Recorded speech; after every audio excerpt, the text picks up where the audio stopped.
દર્શક મિત્રો, વેલકમ ગુજરાત ન્યૂઝમાં આપનું સ્વાગત છે। પ્રાપ્ત માહિતી અનુસાર SC ST OBC સમાજ જંબુસર તાલુકા દ્વારા કેન્દ્ર સરકારના ગૃહમંત્રીને ડિસમિસ કરવા જંબુસર પ્રાંત અધિકારીને આવેદનપત્ર અપાયું।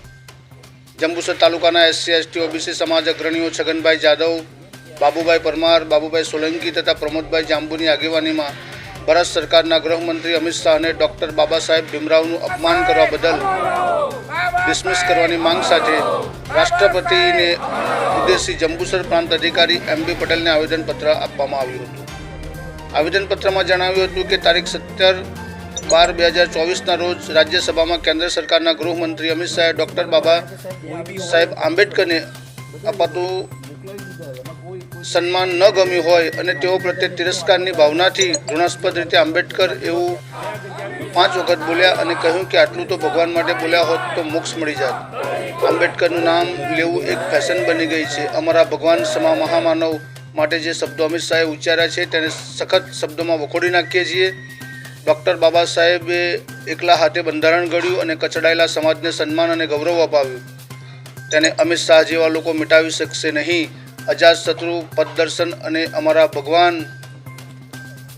સમા માનવી માટે જે નિર્માલ્ય શબ્દો ઉચ્ચાર્યા છે તે બદલ દેશની માફી માંગવી જોઈએ અને સત્વરે ડિસમિસ કરવાની માંગણી કરી હતી। આવેદનપત્ર આપતા વલ્લભભાઈ રોહિત, હરેશભાઈ પરમાર, નૈનેશભાઈ જાદવ, નગીનભાઈ રોહિત સહિત જંબુસર પંથકના અગ્રણીઓ, યુવાઓ મોટી સંખ્યામાં હાજર રહ્યા હતા। Bureau report, welcome Gujarat news. આજ રોજ અમે જંબુસર બહુજન સમાજ દ્વારા ST ST OBC સમાજ માઇનોરિટી સમાજ આજે પ્રાંત ઓફિસ સાહેબે અમે નાયબ કલેક્ટરશ્રીને આવેદન આપવા માટે ભેગા થયા છે।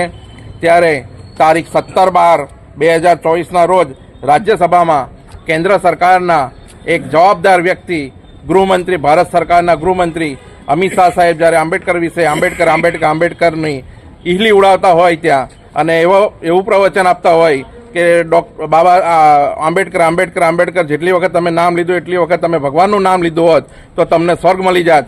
તો આવા શબ્દોને અમે વખોડીએ છીએ અને જંબુસર તાલુકાની તમામ બહુજન સમાજ એમની રાજીનામાની માંગણી કરે છે અને એ દેશની માફી માંગે અને આ સમાજ ક્યારે બી બાબા સાહેબ આંબેડકરનું અપમાન સહન નહીં કરે અને આ માફી નહીં માગે અને રાજીનામું નહીં આપે તો આગામી દિવસોમાં જે ઉગ્ર આંદોલનો થશે એના જવાબદાર આજની સરકાર અને ભારતના ગૃહમંત્રી અમિત શાહ સાહેબ રહેશે। જય ભીમ।